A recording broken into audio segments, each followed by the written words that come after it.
If you find yourself asking, what the heck is an anode rod? What does it do?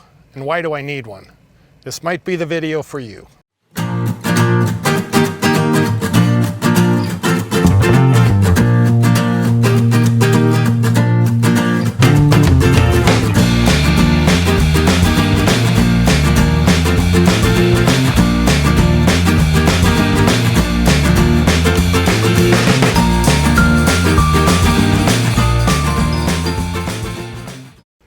An anode rod is a device that's in your water heater to help protect it from the elements and to keep it from being eaten away. It's used as a sacrifice to take the hit so your water tank doesn't get eaten away and the anode rod would. It's recommended that you replace the anode rod either once or twice a year when it gets to the point of being about 50%.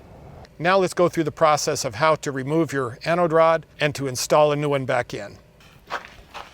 You go to your water heater, open it up. Mine's a Suburban water heater, so you have all this stuff in here. You want to make sure, first of all, before you do anything with this, that your power to it, the electrical power, and your propane switch on the control panel is turned off. If it's not turned off, this could be trying to heat itself again as you're draining everything. And if you ever have the electric on while your tank is empty, it will burn out that element in no time. So you definitely don't want that to happen. Now, my trailer has been sitting here for a while. I haven't been using the water heater. So in that case, the water is going to be cold anyway. Let the water cool down to a temperature that you can work with and then start to drain the tank. The next step you do after you turn off all the power is you bleed the tank. You bleed all the pressure that's inside. As you see, it runs out.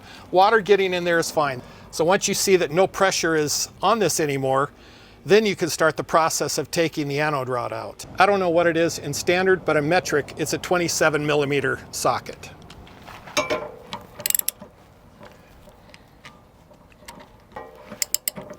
So you just start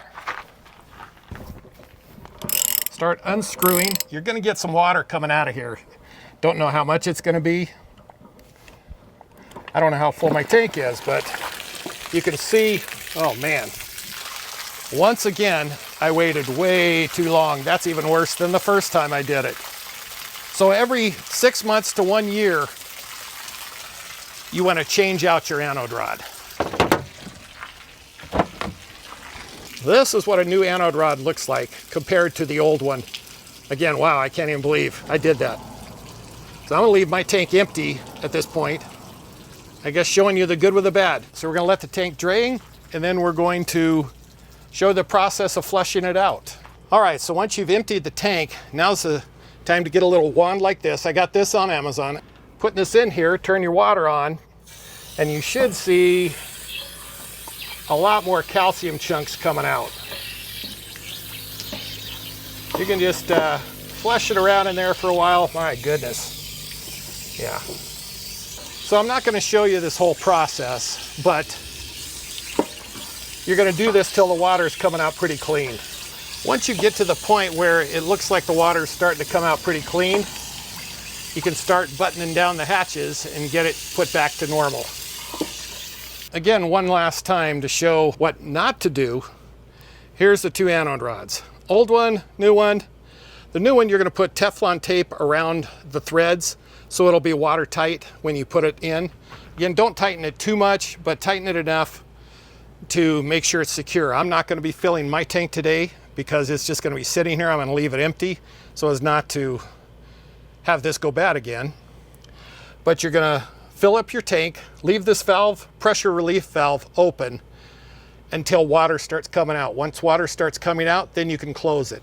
Again, you never want to turn on your electric portion of your water heater with it empty. It will burn out your element, and nobody wants to replace stuff like that. All right, what we're going to do is put it in here, and we're going to hand tighten this as much as we can.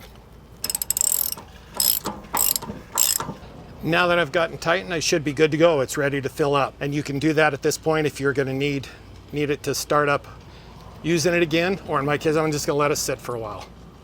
But that's the process for changing your anode rod. Very simple. You can get the parts, find out what model you have, an Atwood or a Suburban, and what anode rod you need. The two types of anode rods that I've seen is the aluminum and the magnesium. But I prefer the magnesium because it shows being eaten away, as the aluminum, sometimes you don't really know at what level it's working. The magnesium, I like the visual that shows you, yes, this is doing its job. The anode rod is a fairly inexpensive device. I'm going to put a couple links in the description to show you how you can get it on Amazon. I have a Suburban water heater. They're readily available on Amazon. I'm going to put a wand also in the description of what I have to clean out the water heater. If you don't want to purchase a wand, there is another way to do it. I really believe the wand is the most effective way to do it.